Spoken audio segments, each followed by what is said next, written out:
Welcome, everyone. This is Glenda Dawson, and you're watching Glenda's Dragons Den. I want to take this opportunity to thank you for being here. And if you're watching this later on, for sharing it, definitely sharing it and getting the ability, giving the ability for others to see all the different perspectives and all the different messages that are being spread out, but sometimes people don't get to see it because you forget to share. So share, share, share. If you haven't subscribed to my channel, please do. I don't charge for that. All the everything that go is available to everyone. So there's meditations, there's Reiki, there's channeling, there's this, of course, this beautiful show that I've started since 2019. So please let's keep it going. Tonight I have a very good guest who's going to be a little different than my usual guest, but that is why I like this show because I bring anything from dragons to authors to spiritual people to military people and so on, so on, so on. So, with that being said, welcome, MD Selig. How are you? I'm super pleased to be here. Thanks, Glenda. I'm really honored. Honor is mine. So, tell us about yourself, how you got to here. Sure. So, how did I get to your podcast, or how did I get to this special place in time? Special place in time. Never Okay, mind let's my start with that podcast. one. So, so I'll kind of flip the script a little bit. You nailed it when you said, sometimes I have spiritual people, and sometimes I have other folks, and then I have military people, and what I'll say is I'm probably most of all of that. In that I kind of start from a spiritual place each day. I get up and I don't turn on technology, and I sit. And sometimes that happens twice in a day. And I have found over the last 4 years that that's been a game changer, all the way to the molecular level for me, to where now, even when I talk about it, I can start to feel it. I go completely here, Hmm. and this is just the decoder of what this is Beautiful, putting beautiful. out. But as far as this reality here, for what we visually see, I quick Reader's Digest version of my background. I came out of the University of Arkansas with a history degree, went right into flight training. I was accepted into flight training for the Marines, which means I go through Navy flight training. So I went to Pensacola, Florida, kind of did what you see in the early part of Top Gun, the movie back in the Hmm. day, going through all the flight training. And then I was selected to fly jets. And then from that, I went into jet training for a year and a half out in Texas, where if we crash, we can't really hit anything because it's just cow pastures. Hmm. And then, and that's literally why they do it. I think the base was at Beeville, Texas, and I think now it's like a state prison. So you either get one or the other. You get a military base or a state prison because there's really nothing else out there except cows, and it's flat. So, but from there, I was selected to fly A6 Intruders, which is a two-seat attack jet. So a bombardier navigator sits next to me. I then went with my squadron in 1991, and we participated in Operation Desert Storm. So I flew combat missions, Well, thank you for your and kind of, service. yeah, thank you. And kind of a wild thing around that, and we'll get into that a little bit later, is because I was flying missions, knowing what exactly was happening on the ground. But I was also, my billet at the time in the squadron. You have different billets. Like you're always a pilot, but you're going to be like the maintenance officer. So you're kind of in charge of squadron maintenance. Or in my case, I was the intelligence officer. Okay. And so I'm reading top secret briefs Mm. throughout the evolution of Operation Desert Storm. And then on top of that, I'm going to the mess hall at night where all the officers are eating. And it's just a huge warehouse. There's NATO. Everybody is at this base that I'm at on the southern tip of Bahrain. And I'm watching CNN nightly. So I'm getting three different kind of versions of what I'm participating in, or at least I'm participating in something the top secret briefs are saying something else is occurring, and CNN is saying something else is occurring. So that was my first kind of, if I give you a Reader's Digest version of how I got to this show, I wrote a book called Hush, which is all about some of the things I just talked about. It's about your covert history up until about the 1940s. And because that book was just released, fortunately, it's just kind of taken off. It's become an international bestseller.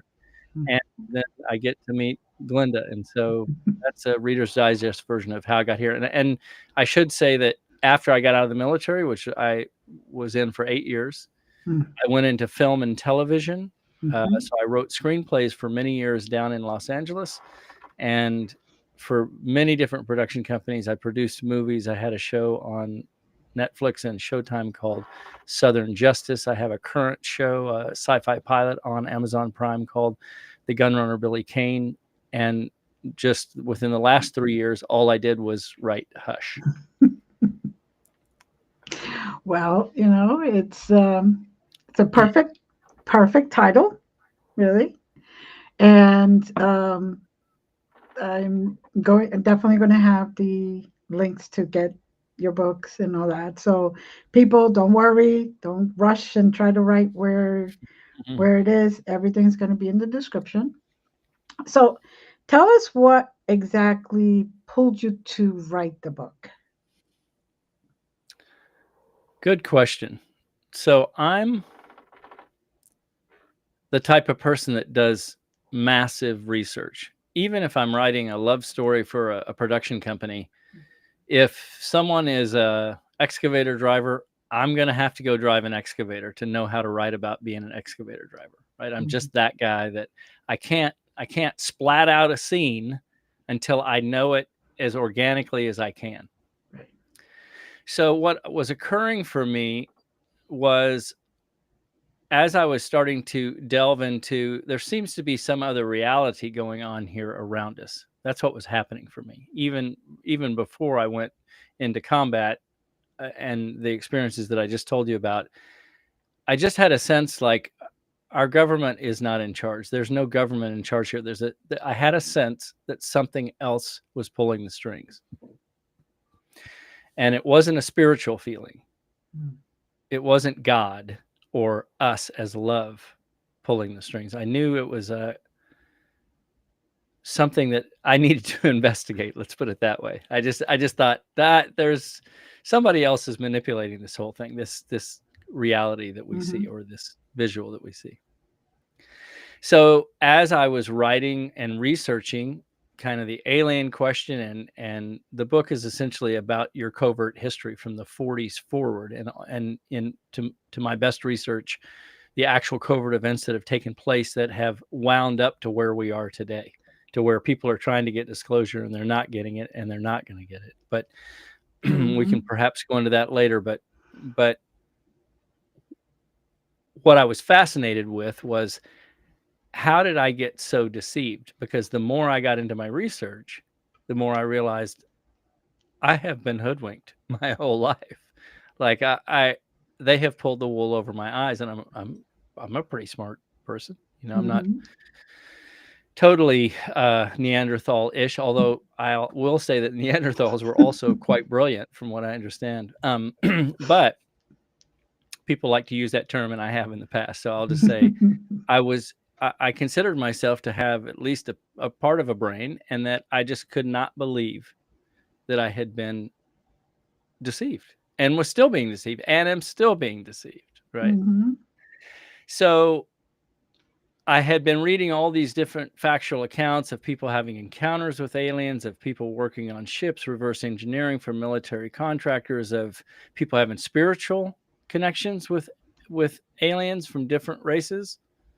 So many events, right? Over all these many years that written books have been put out. And then, of course, I was online watching people talk about their encounters, their missing time, their this, that, and the other. There's just too much evidence for me to say that they're not here. So I knew they were here, they being anything other than human. Right. Multidimensional, spiritual, call it what you want. I knew there was something else, a presence here, some good, some bad, but I just felt the presence. Like, okay, we're not alone. We're not just. It's not just humans here. Right.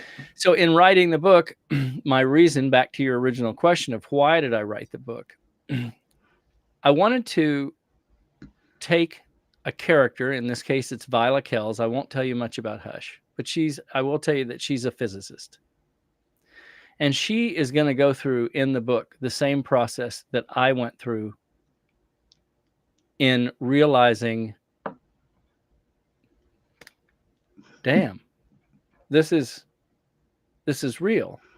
And what I've been told, that there's no such thing as aliens, and I'm not seeing ships, and I'm not supposed to believe anybody that says anything about the alien presence. Mm-hmm. None of that is real. And now I have somehow got to figure out how to flip it and continue to flip it daily, and to have the courage to say, I don't believe anymore Mm-hmm. that there's not others here. And that's a hard thing to say, because I come from a very conservative family. Mm-hmm. And I have to step out even to my family and go, you may think I'm crazy, but I'm bringing it. I'm coming from love. And all I can tell you is I know what I know, and what I know is perhaps your other actual reality. Right. Mm. So that's how the book came about. Well, Was that a long-winded answer, Glenda? that was Sorry a great about that. answer. No, Was it that's good? okay. Okay. It was good. It was good. It's your truth. Right. Long, short, it's your truth. And that's what we're looking for. It's very hard, like you said, to come out of anything that's out of the norm. What we get cattled into, or pushed into a box, and if you're out of that box, it's like you're crazy. You're seeing things. You put your medication if you say the wrong thing to the wrong person. Whatever the case may be. So Mm-hmm. it takes a lot of courage, and especially to the family. I think coming out to the family takes more courage than coming out to strangers in You're probably right, anything. now that I think about it. Yeah, because Yeah, you want love from your family, right? So right, it's more risky, and you're afraid, well, if I lose them, what have I got? right, Right? exactly. And a stranger could either love you or not love you, and it's like still a stranger. Right. So, um, okay. That's a very good Now, point. Very good did point. you did you see ships? No, I I do have my one great experience when I was senior in high school. Okay. I was listening to loud rock music up in my room in my house that was about 20 miles away from downtown Seattle. Mm-hmm. And I saw this crazy light going back and forth all the way across the 20-mile skyline that I could see, because I was so far away. I could see the entire Seattle skyline and way beyond it. So I knew it was about 20 miles across. Right. And this light was zooming back and forth and going up and down and doing all these right angle turns. And I knew, because I was so fascinated with aviation at that point, I knew everything in our arsenal that was high speed and high tech. But this thing was doing Mach moves Oh. in every direction over the city. Well, I was just about to pick up the phone and call KISR Rock Radio with Steve Slayton. And I was going to call Steve Slayton and say, Steve, you're not going to believe it. But I didn't have to. All of a sudden, the music shuts off. Steve Slayton comes on and he's like, all right, I got to tell you, well, I'm just going to shut the music down. We're having all these calls coming in, and everyone is saying there's some kind of UFO over the city. And I was just so elated. I was like, yes. As a 12th senior in high school. You were not the only one. I saw it. Yeah. Yeah. So it was that was my big, reveal for me of like, okay, well, I definitely saw something that nothing in known human science at that time, at least from an aeronautical standpoint, could do. Yeah. So I got to see my first one on that day. Well, that was great because you got affirmation of it and Tons confirmation of of it. it. Oh, Right, that went right on for the away. next 2 hours, where everybody's calling in saying it was right over us and it was doing crazy stuff. And so that was fun. Very good, very good. So, but you did not see while you were in the military or experience anything that you know of. I did not. Yeah. I would be happy to tell you if I had some Right. extraordinary experience, but on some level, I feel directed. I will tell you that. That, and I tell Lincoln, my buddy and my assistant here, that I wrote Hush. I didn't use AI or anything else. I'm a writer. That's what I Right. do. But I Right. can tell you this: Hush was written by a committee, because the stuff that came to me, I'm just saying, I didn't write Hush. All I'm Mhm. saying is there's been a lot of help and stuff that's come with this story. And I've written for so long, I know when something extraordinary is happening. And I can tell you with Hush, it was directed. Right. So you were basically channeling the information. Exactly. I felt Right. like I was a conduit, and I'm like, okay, I'll do it. I'll put it out. Here I go. And scenes would come way faster and way more organized than I could have ever done. And the way the book came together and the things that occurred. So I'll give you a great example. This is kind of fun. There's a scene in Hush about a mermaid Mm-hmm. who is real within the earth. And I went to a hotel room not too long ago, and I'm just a couple minutes into the hotel room. It's on the beach of all places. And there's this picture on the wall, but it's not a picture. It's an artistic drawing of a skeletal, the full skeletal of a mermaid. Ooh. And what's wild is I had written my mermaid with, like, she's 9 feet. I'll tell you a little bit of details of her. She's Yeah, go 9 ahead. feet tall and, you know, faster than a surface dolphin. And she's below the water in the sunlight coming through the water, and she's standing on this on a shelf on a cliff of a seawall deep in the ocean. But I had wrote her with like long feet, but she had a dorsal fin and she had everything else. Mm-hmm. And I'm looking at the skeletal thing and I'm realizing, oh, there's no feet. It's a dorsal fin. And that's it. And that's how the committee comes through. They're like, rewrite that to have the real deal, because she's real. And so I rewrote it, and it rewrote like that, and it's Mm-hmm. so much more beautiful, and she's now as real as she is. There you go.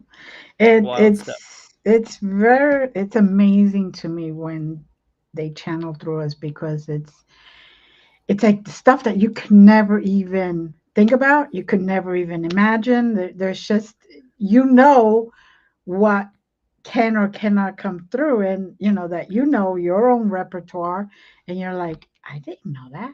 Really? And, Okay. and Glenda, their humor at the way they do it, they put it on the wall of my hotel. Really? That's just too funny. Like, they're like, go wait till he sees this. It's like Right. they have a blast. They have a blast messing with me, and it's just like, okay, I got it, got the message. Okay, I Yeah. got it.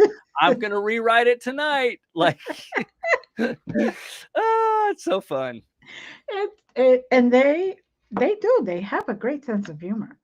Hmm. Or whether it's ET, whether it's angelic beings, or just light beings in general, whatever it is, they have a great sense of humor. You could ask for, a peanut, and all of a sudden, they give you the peanut, but they give it to you in the shell, in the seed pod, into this, into that, and you're like, I asked for a peanut, like one peanut. I really have to work through all this? And they think it's funny because you got to work through all that to get it. So I'm gonna go next level now. Okay. I'm gonna say that the committee Mm-hmm. is you, not Mm-hmm. you, Glenda. I'm going to say the committee that I'm talking about Mm-hmm. is just me as love. And the committee that's directing it, I say it's a committee because the committee of me as love plays on so many levels that it just reminds me, like, yes, I can play on the funny level of having it on the wall. I'm going to show me everything that I need to know to write this story for whoever's going to read it. Mm-hmm. And so sometimes when people say, well, they're kind of funny in this, I think, yeah, that's a possibility. But the more I'm participating, Mm-hmm. the more I'm realizing, don't look outside yourself.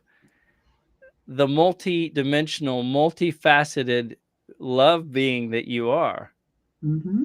is probably just having fun. And you're realizing, oh, I'm fun too. Mm-hmm. Right? Very true. Very true. Yes, that's a great point. That's a perfect point. So, what when you got this out? I mean, we're talking about somebody who was in the Marines and a pilot and all that other stuff, and really into the military, which you do have a certain experience there. What happened when you wrote the book and you especially this book? I know the other books are more, they're a little different. They're more for Netflix and all that other stuff. But Right. this book, um, what did your friends and family say? Did they just, It's been a very um kind of humbling experience for me because I was assuming, kind of like what you and I talked about, presenting it to my family. I'm like, okay, well, they're just going to think I'm off the hook, but I'm coming from love. So I'm bringing it, right, right? right, I'm not right, stopping. I'm yeah, coming. right, And when you come from that place, at least my experience of just recently releasing this book, the amount of friends and even my family that have stepped up and said, not just, it's not like they come forward and go, okay, now I believe everything because you've said it. right. It's more just like they're saying, wow, this is incredible. You're really bringing up some ideas for me and this, that, and the other. And that's the purpose of the book, right? Is Mm-hmm, to bring love and to say, hey, the others that are here, the malevolent ones especially, are here because of fear, because of mm-hmm, what we as humans are about to explode into, and it's happening as we speak. And they can't stop it. The malevolent ones can't stop it. They've tried to. They got here way before we arrived, and they've tried to set up everything to control us. And mm-hmm, it's failing. And now humans, right now, if you step into your heart, you're part of it. And you're going to be part of something that is inexorably coming right now. You're in the midst of it. mm-hmm. Sophia is rising, right? The planet. Some people Yep. call her Gaia. I just happen to call her Sophia. Mm-hmm. The stuff that's occurring in the multiverse, all I can say is you're in the right spot at the right time. But to answer your question of how was it received, it has been kind of shocking to me how many people have responded completely opposite. I just thought, okay, well, that one's going to call me crazy and I'll just let it go. That's not been the case. They have actually stepped Wonderful. forward to say, I just want you to know I'm reading your book and I can't put it down and blah, just really, I'm like, Jack is reading the book? Really? This is like hardcore dude. Like, no, there's no aliens. There's no nothing. So it's been that type of thing, So even with my family. it's been Yeah, it's been finally wonderful. bringing in remembrance to them. Exactly, right, Right. right. Yes. Because when you write truth, when they Mhm. read it, even though they're reading fiction, Right. something on some level says, "Hey, hey, hey, Mm-hmm. this this feels awful close to home." Yeah. Right. Yeah. Exactly. Now, let's see. What what do you know, or what has brought you to um, well, what kind of information do you know anything about Roswell aliens or anything like that? Like, everybody talks about Roswell. Some people have had experience, some haven't. Some have been told not to say a word. Some had to sign contracts for the rest of their Oh, lives. You know, I do know a few military people that have had to sign contracts, and they cannot say anything, but they have it already. So when they go, the family presents it. good. Hopefully, hopefully. So you're in for a treat with the book. So the book Okay. starts. The book is all of your covert history, including Roswell, Okay. from the early 40s all the way till, I take it, this is volume one of a series, right? So Okay. this is a covert evil. Excuse me. The book's title is Hush, A Covert Evil, Volume 1. This is Hmm. the Volume 1 in a series, and I'm going to continue the covert history, but this one will take you up through the 50s, but you will get a full dousing in exactly what occurred at Roswell, including having me step into Mac Brazel's head. Mac Brazel is kind of the center of the whole thing because he found the big field full of foil, and Right. he thought it was foil, and then realized, oh, in the other field 2 more miles away on my property, he rides out there and finds 5 dead aliens. Right. So and then the Army gets involved, and he's put through the ringer for over a week, and eventually his son is, suspicious circumstances, just disappears. Just Mm-hmm. awful stuff. Right. But all of the things that you mentioned are in Hush, and I can promise the readers that I have the research when I get into it is super intense. So even though I'm writing from the fictional character's head of whatever character I've got you in Roswell, Mm-hmm. if they walk to a store, Wade's bar, that's what was there. If they go to a radio station at a certain area of Roswell, that's what was there at the time. If Mac Brazel is held in a certain place, that place is still there. Okay. So my research is super intense about moment to moment. Where was this person? Who saw him? Who says they saw him? Who's the daughter of this person? Where did she say he was? And like I said, I can't write a scene until I organically know everything. I can literally find out. I read every book on it. I watch all the videos on anybody who's talking about Roswell, and then I watch I then, try to do any kind of physical research that I can. And so when you're reading the story, Mm-hmm. if Mac Brazel is walking from one part of his ranch to another, that's because that's what occurred, because D. Proctor was there and saw him do it, and D. Proctor gives a little testimony about that. So it's that type of thing that you're getting a So pretty you accurate picture, right. as close as I can get it to what was actually occurring in the moment with each one of those characters. So basically, you are people can live those experiences through Exactly. what you wrote. Exactly. You know, it Yep. isn't just, oh, it was 2 fields down. No, you saw him drive, you saw him go, you saw him Yeah, experience. and you're inside the head of these characters. So the Right. reason I do that is because I want you to know what it's like Mm-hmm.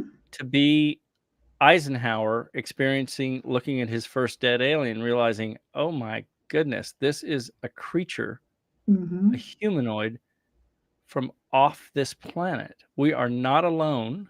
So he's going through all these emotions, but Right. he's got people around him who are watching him for his response. So Mm-hmm. he's trying to hold it together, but he's a Christian guy.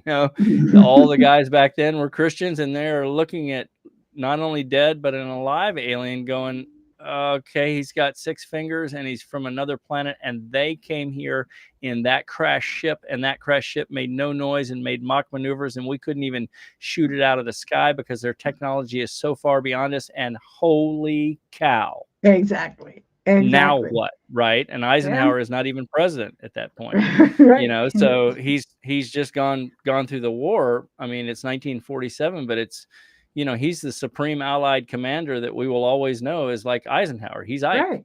and Right. he is freaked out. So you can imagine what it was like for all the folks during the Well, Roswell weekends. yeah. Yeah. So even now, if we see actual physical right there, the human, even though we know they exist, we know they're there, and they're right. They could be right next to me for all I know. I just don't see them. Um, People still freak out. The mind still cannot handle because now it's reality. You actually see it. So puts it in a whole different other concept, a whole different other level when you talking about it versus you actually experiencing it. So And and think back about this, back and you're then, right, Glenda. Think about this for a second. why are you having that reaction? Mm. If you think about that, you think, well, because I've been told there's no such thing as aliens and no such thing as other life other than humans since I've been a baby. And Mhm. if I even alluded that there might be other life out in the universe, people would be like, "Yeah, right, dude, you're crazy." Mhm. So so the mind control from the cabal is so ingrained that even you and I are saying if there was an alien next to us, we'd be like, "Oh my God." Whereas it wouldn't be that way if all of our lives we Mhm. had been whispered like, "Oh, there's trillions of races in the multiverse," which there are. And Yes. some come here and some live here and some live within the earth. Yep. And there's There's the, vehicles and there's the hybrids, everywhere. the ones There's that the are, hybrids, and yeah, there you go. So it wouldn't be such a shock, right? We would just right. be like, "Of course there's aliens." But the reason it's such a shock, the reason we have to see something in person and then go, "Oh my God, it's one of the," is because it's been so ingrained through the cabal's mind control for Hmm. so many millennia that there's no such thing as anything but humans. Right, right. I, on the other hand, have been blessed to have. I've had a lot my gifts my whole life, so I've been able to see a lot more than other people, and I did Mm, have my mother and my grandmother and my great grandmother to kind of guide me when to hush, when not to hush, right. technic, for real, Mm, because they would say, if you say too much, honey, you're going to be taken and put away into an insane asylum, and that's the last we're going to see of you because they're going to give you all that electricity in your head, shock you back into the reality that's supposed to be, and you will not exist anymore.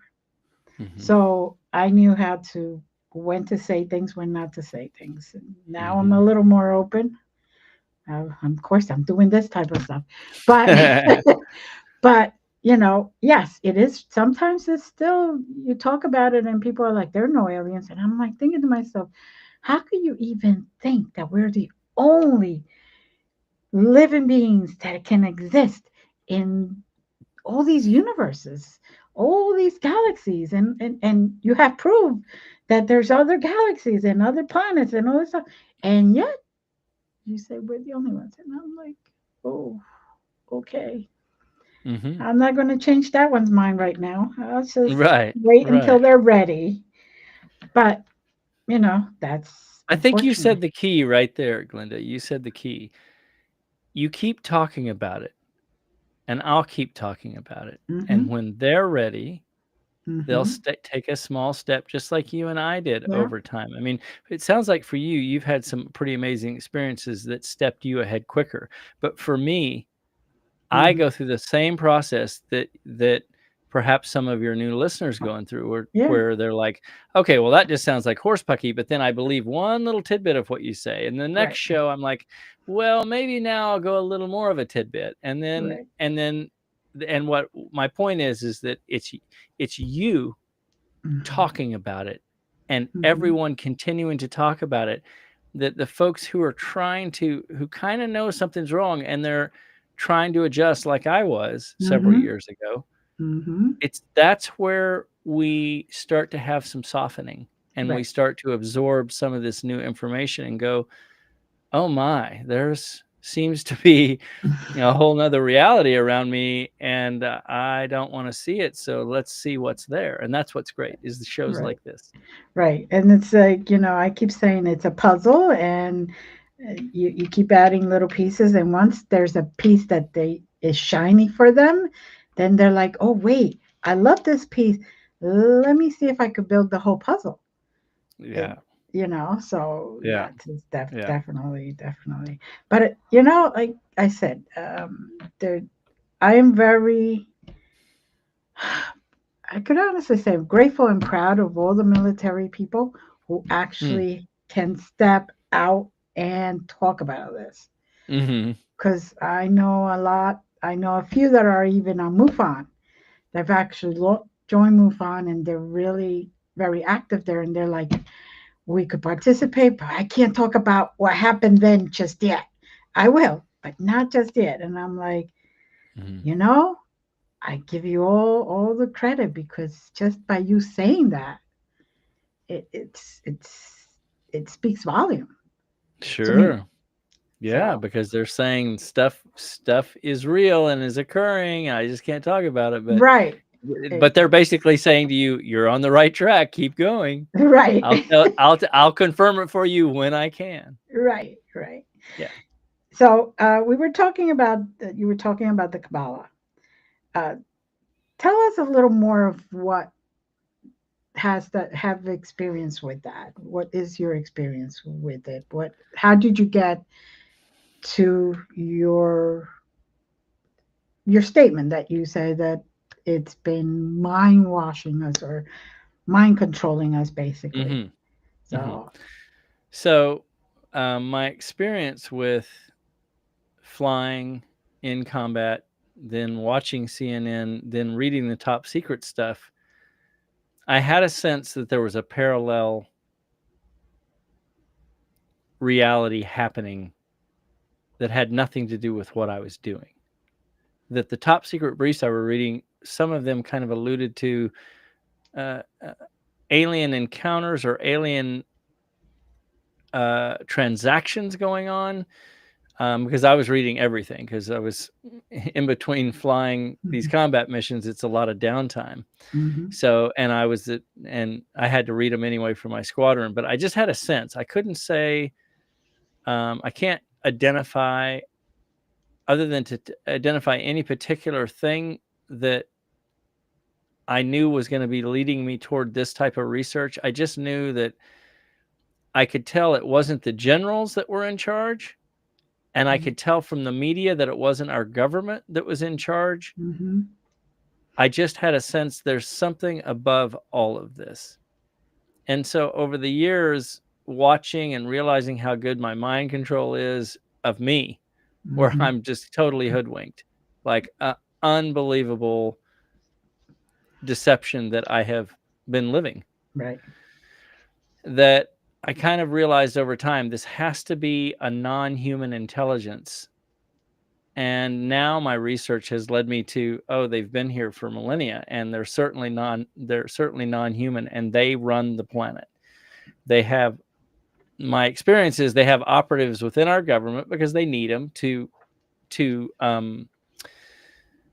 basically control humanity. So there has to be folks within the government who are willing to work for them for good money and to keep your mouth shut. Mhm, And all I can say around that is it's not just our government; it's every government. Like the ones who manipulate and control the planet, industry, big pharma, banks, media. They might be a small group of humans, which I'll call the cabal, mhm, but I can say almost positively they are either hybrids or completely alien, as they are way too smart and they've been doing this for far too long to understand how the community is going to react to everything that's occurring on the planet and how they keep humans down. They mhm, would have to be an intelligence far beyond what we are. And so that's my impression, is that we're dealing with an alien intelligence, kind of like an AI, that mhm, has been many, many years ahead of where society is going in any moment. And they know exactly what they need to do next to keep us in the milieu of there's no such thing as aliens.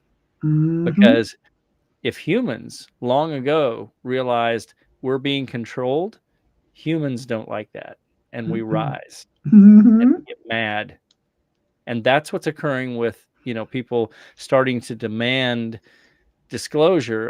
right. Unfortunately, they're demanding it from our American government as if the American government is is the controlling entity, and I can absolutely promise you they're not. Right, right. Yeah, no, but at least I guess it's some type of um, start, some type of, Sure. I mean, it's you know, it's the right direction. I think you're right. I right. mean, at least people are starting to step back and go, "Wait a minute, you can't tell me that anymore. We have too Mm-hmm. much evidence. You Right. as a government official cannot tell me that." So someone is speaking against what the government has been told to say Right.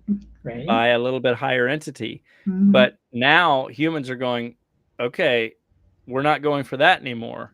And Mm-hmm. what's great about that is if we continue to talk and continue to talk on these types of shows, the cabal will eventually, I mean, I believe at this point it's already failing. And that's why you and I are having this discussion. I Mm-hmm. believe they're on the run already because Sophia is rising, Mm-hmm. humans are rising. It's just our time, and we're Right. unstoppable. We are unstoppable as love. Exactly. Exactly. And once people start to realize also that no matter what path you lead, as long as you're leading it with love, will return. All of us will get to the same place. You start with love, you end with love, and everybody is this. It's in the exact same place. People right now, humans think they're so separate. We're so different, and we're not. We're not at all. We're not. You know, sure, I got this color hair right now, but if I want to, I could dye it tomorrow and be another. And Our avatars and our yeah, personality and our consciousness right. is different. They can be a different consciousness with a little bit different ideas and this way of moving through energy. But at the end of the day, yes, we're all just one big ball of love. Yeah, exactly. There is no separation. Yeah. Exactly. Like John Lennon said, love is all there is. Uh-huh. Yeah, he was way ahead of his time. Mm-hmm. So, Mm-hmm. um, so now this is the first book of the series. Mm-hmm. How many are you planning, or is there just like continue to write?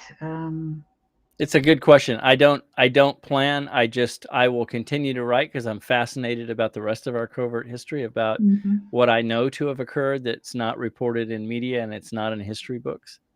And I'm excited to write about those events in volume 2. I'm excited for you to write them too because that Yeah. history is boring. The one that's written is very boring. Right. I like the what stuff that nobody really talks about, nobody really knows about. That's the reality to Right. it. And I think you'll like this, Glenda, because I'm a storyteller, so I write screenplays. I'm all Right. about the story has to be first. It's got to take you out of your week. It's got to make you escape. Yeah. It's got to be a place for you. You just tell people, please just leave me alone. I'm in the middle of a great novel. I don't want to be bothered. Like that's the Right. experience I want to have, Right. and that's what I've attempted to create with Hush, and from the feedback that I'm getting, and obviously it's become an international bestseller. People are saying kind of like, oh my God, the whole thing just reads like a movie. I couldn't put it down and it took me a month to read it. I had to still work in my life, but it took me a month to get through because it's so darn big. But they loved the book and they said it was just like one big long movie, which is the way I write anyway. So, Well, it's good because you take the reader through full details. mm-hmm. Otherwise, you couldn't take them away. Right. So the details, like you said, okay, the farm, this acre, this land, this farm, that farm, whatever, and you drove everybody through everything. You had to know the actual details. So when a Mm-hmm. person, if they ever visit, they could say the book, oh my God, I know what this is. I know exactly where this is. Right. I know exactly where that is. That's right. And as an author myself, when I Yeah. wrote my couple of books, the first one in my series that I haven't finished, but Mm-hmm.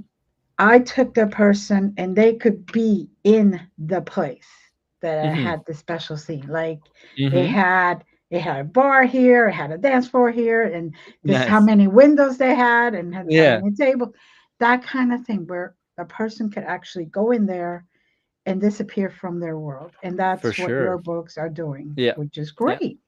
Yeah. This is how you start to help people remember who they really are and Right. get those blinders off and start allowing themselves to be who they really are. They're really Mm-hmm. meant to be.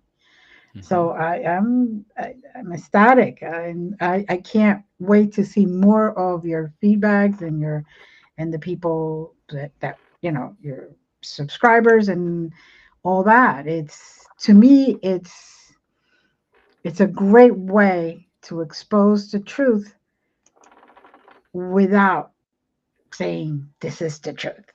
Right. Yeah, It's you don't have to defend it. no, no. Yep. It's fantastic. Yeah. So basically, you're just going to keep writing Hmm. until they say, okay, we're there. We're done with what we want people to I do. think Yeah. Yeah, I think my heart will know when I'm, I have a big musical background, so I Mm. also have a desire to finish the symphony I'm working on. Oh, So nice. maybe I'll write a couple more of these books, and then we'll see. Maybe I'll take a little break and finish my symphony, and then come back to book number 4. Who knows? I'm not, Nice. I'm trying to stay right here with you this moment. Right. And whatever tomorrow brings is what tomorrow brings, because this moment is pretty darn fun. Then that's perfect. That's exactly where we should be focusing on this moment and being mindful of every breath we take and every Hmm. interaction we have. So, Hmm. um, so what other stories or experiences? Just give me another one from the book, so people can Sure. have more. So, yeah. So, about 3 or 4 years ago, you remember the UAP sightings from the military pilots that were Mm-hmm. flying off an aircraft carrier, and they had the heads up footage, and then a couple of them spoke in front of Congress, and everybody got all pumped up like, wow, it's a UAP, which I believe those videos are UAPs. I believe those are alien ships because of what they're doing, going submerged and then still flying at the same terrific velocities and then popping back up. So that's alien technology. Right. And you're getting to see it. So that's the real deal. But what was interesting was, now it's been 3 years, and do we have any information? No. Did Congress say, did anyone say, okay, now we got these videos, we definitely have no. And that's the whole point, is that the cabal will allow you to get excited because they play both sides to keep you in this, I don't really know what happened there. And here we are 3 years later. We don't know any more about those UAPs. You haven't had a group of researchers study the trajectories. The military's not saying, here's the raw footage. Mm-mm. Let's give you all this stuff, because they know they can't, because the cabal says, oh, no. We'll let this die down now, and we'll move on to the next thing. So now you've got the flat earth people who are Right. spinning this whole thing up. And then and it's just like the cabal plays both sides to keep you in this system Mm-hmm. of not really ever believing that there's anything but humans. And they do it so brilliantly that's why I say, to me, there is extraterrestrial intelligence involved in that group. They are too far ahead thinking to be human, to just be humans. There's no humans that are that smart, and they've been doing it far longer than a human can survive. So there Mm-hmm. has to be turnover, unless it's alien AI or alien entities, because some alien races are known to live for 600 years. So Mm-hmm. I'm just saying, it's not humans that are running the show, is all I'm No, saying. and I don't know if a lot of people know this or not, but a lot of people do. Well, they don't realize that the president isn't the top. There's at least 30 something levels of clearance up. So Good. Right. who are they? you know, Right. eh, Exactly. that they're really the ones that have more control over the country than we think or we. There you go. And that's Yeah. very much covered in Hush. So if you read the novel, you will absolutely completely understand all the levels that you're playing with Mhm. currently on the planet. You'll understand all of the mechanisms that allow military contractors to get assigned what's called unacknowledged special access programs to reverse engineer alien technology, whereas Mm. other companies will only get special access programs, which is like, I'll have you work on the B1B, but it's not, it's top secret, but it's not top secret 22, which is Right. an unacknowledged special program to work on alien related reverse engineering technologies. Right. So the Hush really goes into it through the story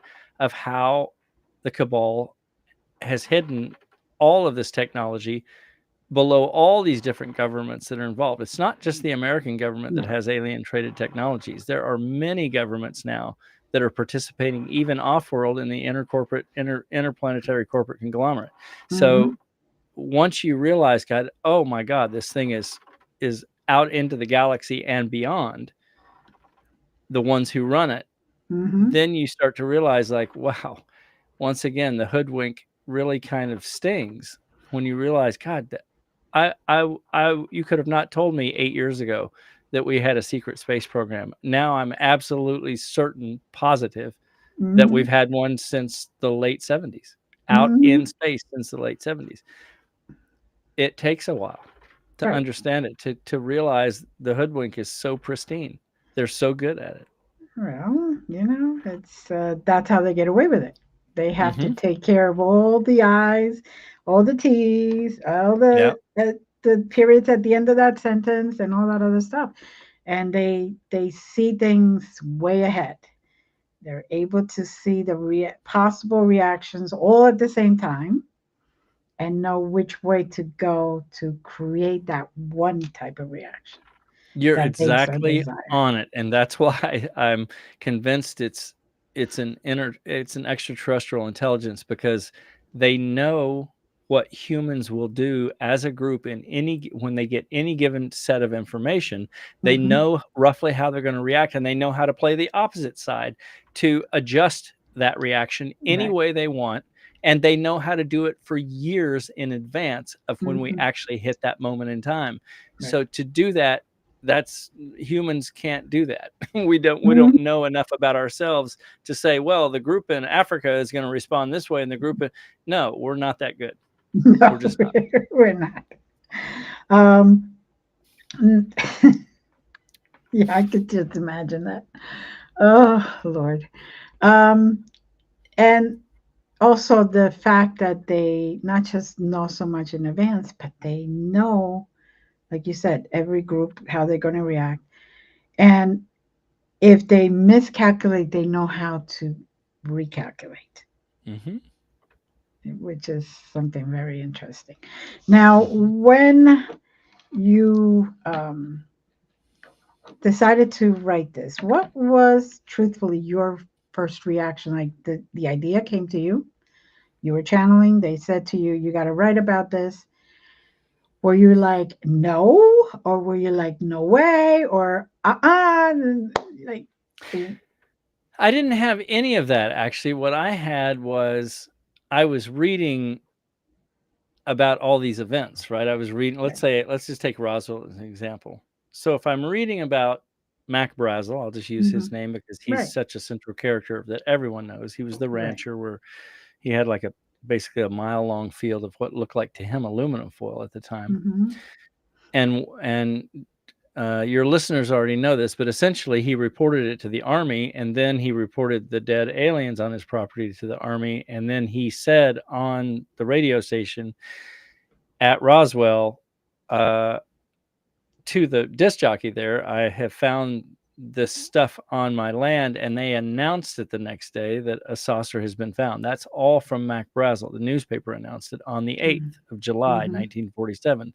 The very next day, the Army not only rescinded it, they literally physically took Mac Brazel into the radio station, Hmm. and he had to recant and say, no, it was a weather balloon, and I lied for these reasons, and it was a mistake, and blah blah blah. And Right.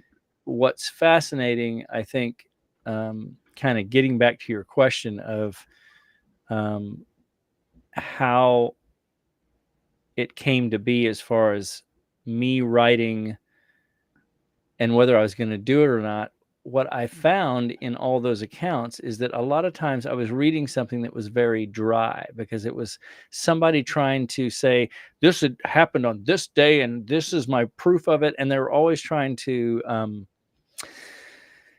kind of validate what they were writing. And I get that. And I like that when somebody kind of gives you some proof of how they came up with, well, Mac Brazel was here on this particular day at this Right. particular time. And they say, I know this because Jane Johnson was there and she said it.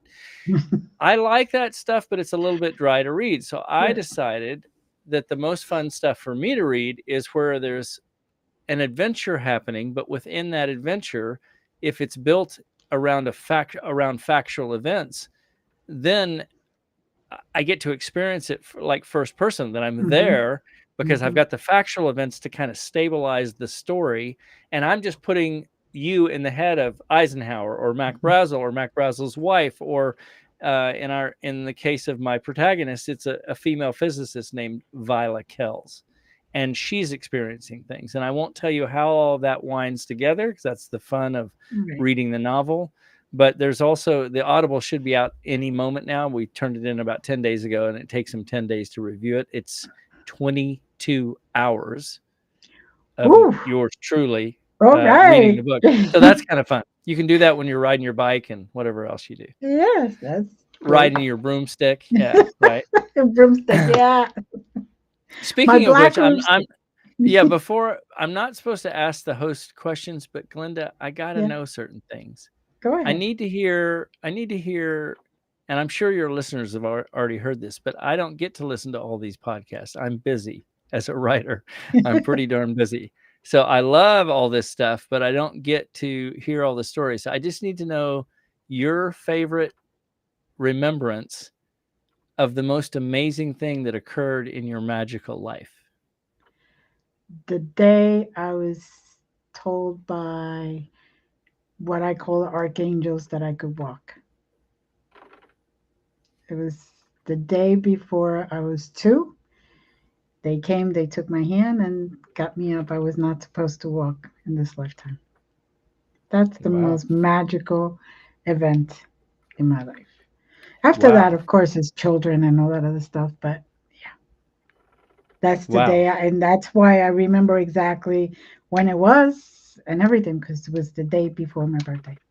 So you were laying on the ground and you were laying I, in a my crib? mother, no, my mother used to sit me in a little rocking chair in the afternoons so she could actually do stuff Right. because she had to carry me wherever I went. Yeah. And that day, while she was doing stuff, they came. I used to talk to them all the time in my gibberish, whatever. And I got told, "Come on, you can walk." And I said, "No, I got told I can't walk." "No, you can walk." And they took my hand, and I started walking. That's awesome. That's My the best mother, story. yeah, screamed, Saw you walking. fainting, yeah, fainting, Yeah. Wow. neighborhood, rush. Wow. Yeah, it was a lot. How awesome. What a Yes, great moment in time. That's so yes. awesome. So that was my biggest, most memorable one. Yeah, that's Yeah. fun. So, but we all go through different things. And I'm Hmm. not saying that other memories or remembrance are not as great, but that Mm. is the one that comes to me as my first one, real big. So So, awesome. I wish I had memories like that of, extraterrestrial. I know many people have. Of, I yeah. wish I had memories of anyone talking to me from the inside or outside. I don't. I just feel like I was just kind of the regular Joe kid, with my Well, brothers and sister. I you don't never remember know. anything anyway. You Yeah, never know, though. yeah. You could have, might have been shut down for Hmm. that section of your brain because the atmosphere, the environment at that time. So that's you just never know. Huh, who knows? Maybe I could get you in and I could kind of help you remember one of these things. Sure, So I'm in. all right. Now, is there anything that you want to tell the audience? We're kind of closing, coming near to the end, that you haven't said, haven't spoken. I don't think so. They can go to mdselig.com if they want to find more links about what I do and my novel. But Mhm. other than that, I think you and I have covered what I consider the really important stuff today. Good. Good. Exactly what I like to hear. And thank you for being here. Just Mm, hold down for a second. I want to thank our audience for always supporting me. Please remember to share because sharing is caring. Come on, guys. You know how that is. And subscribe if you have not subscribed. Like I said, I don't charge. My channel is free, and everything is there is for you to remember and to help you heal. So, as always, love you. Bye.